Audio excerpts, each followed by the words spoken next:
Has anybody not got one of these? You.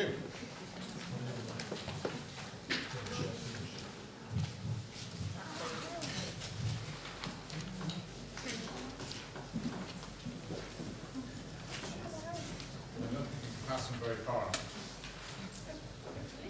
But I did read the story of the 5 does and 2 fishes recently, so maybe they will go as far as you need to.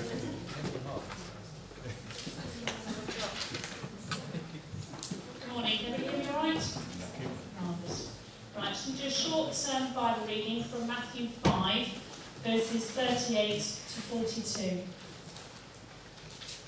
You have heard that it was said, eye for eye and tooth for tooth.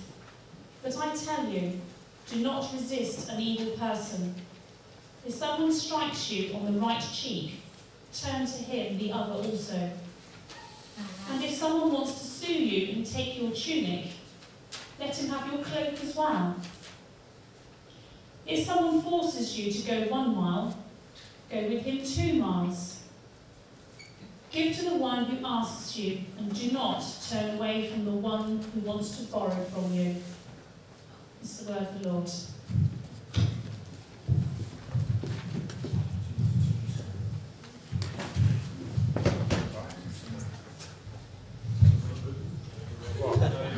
Oh yeah, well, better your wife than somebody else's wife. Can you hear me okay with this? Yes. Thank you. Okay.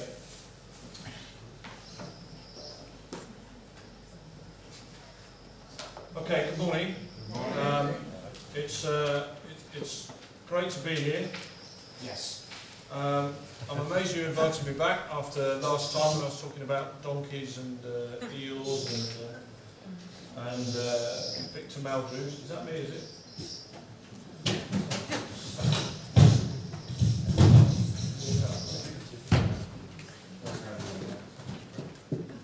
Okay now? Yeah. Marvellous, thank you very much. Firstly, let me apologise for the dog collar. It's not the type that you'd probably associate with somebody standing up and talking to you and about it, but I appreciate it's not the most attractive thing in the world. And the other thing is I have to wear it 24/7, unfortunately, until January. Obviously it does come off to change, because by now after 9 weeks it would be stinking. But Cara has that honour where I have to lie on the bed totally stock still, and then she takes this one off and puts another one on. So I've got to know what looking up a nose looks like on a few occasions. The other problem with it is I have big ears anyway, but it's making them stick out even more. And the other thing is, normally if you see me, I probably have, obviously because of the role that I do within the community, for my job, I usually have a lot shorter hair. But so this is really beginning to annoy me now, because it's getting very long. Not that I have a problem with long hair, but if I got this bit cut, you can imagine what it would look like behind. So I apologise for that. Okay, 9 weeks ago today, I was involved in an accident on my bike. For those of you who don't know, I was in a cycle race. Last cycle race of the season. I didn't really want to do it, but my 12-year-old son, who had become the national junior champion just 2 weeks before, wanted to do this particular race. It was on partly on the A30, on the dual carriageway on the A30, around sort of Victoria, the Indian Queen's junction there for the Newquay turn-off. I was a bit concerned because James is 12, and whilst he's very adept at riding his bike from a bike handling point of view, I was concerned that if he punctured or had a mechanical problem, then a 12-year-old boy would be left on the side of the main A30. Some of you may criticise me for it, but at the end of the day, we made the decision, Cara and I talked about it, and the way we thought would happen is I would do the race, start a few minutes behind him because you go off at 1 minute intervals. It was basically 25 miles, and the winner is the person that does the fastest time over that 25 miles. It was the longest race he'd done. He'd qualified and become the national champion over 10 miles. 25 was quite a bit different, but he wanted to do it, and so we agreed. I started a few minutes behind so that hopefully I caught him, checked he was okay, and as I went past and then carried on. Car in the meantime had the children in the car, the rest of the children in the car, and effectively was going from lay-by to lay-by, checking as he went past that he was okay, and obviously if he punched her, she could be there fairly quickly enough. Set the scene there. Unfortunately, on the second lap, I'd just done 12.5 miles. I was going pretty well, looking at my halfway time. I managed to get around halfway in about 28 minutes and 3 seconds, so I was going okay. And then as I came around the corner, I saw James just ahead of me, 20 seconds ahead. Being a parent, I suppose, I was fixated on him, checking that A, he was okay, what was his style like, how was he riding, types of things that maybe I shouldn't have been. And as a result of that, what I didn't see was a highways lorry that had stopped to pick up a sign parked on the side of the road. And when you're in these time trial, on these sort of state-of-the-art time trial bikes nowadays, I can't even do it now at the moment, but you're in a position, tucked down. Car always tells me off when I'm riding, but when you're on a dual carriageway, I don't really think about it much because everything's moving past you. Is I had my head down. I was looking at James, head down, see how I was doing, head up, head down, didn't see the lorry, 30 miles per hour, hit it, the stationary lorry, head first.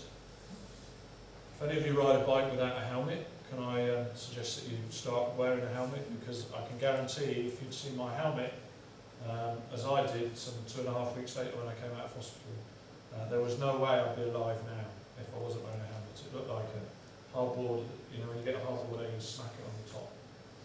I did have a head injury, which thankfully wasn't too bad, but effectively what occurred was like a domino effect through my body, whereby I've now got my neck and the top of the back is broken in 4 places, hence having to wear this.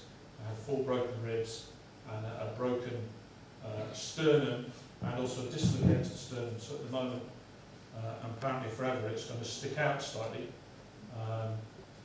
But at the end of the day, I'm still here. So the injuries aside, I'm still here. What I wanted to talk to you about was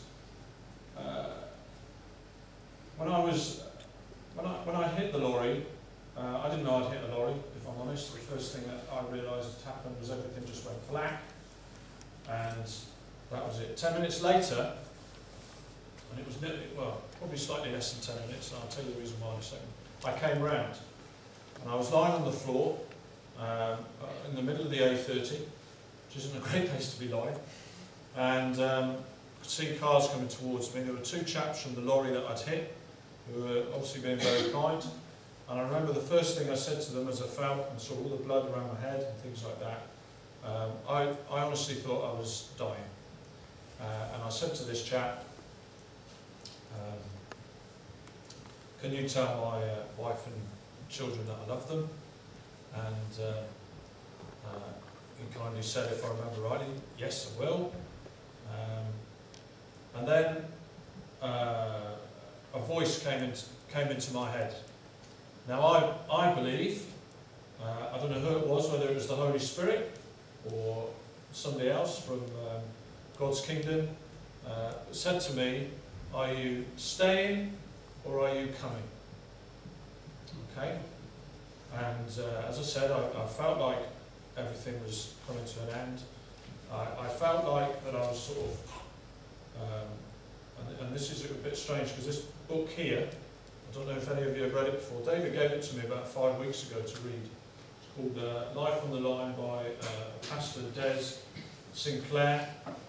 And I said, in fact, I said to David, and told him exactly what I'm telling you now.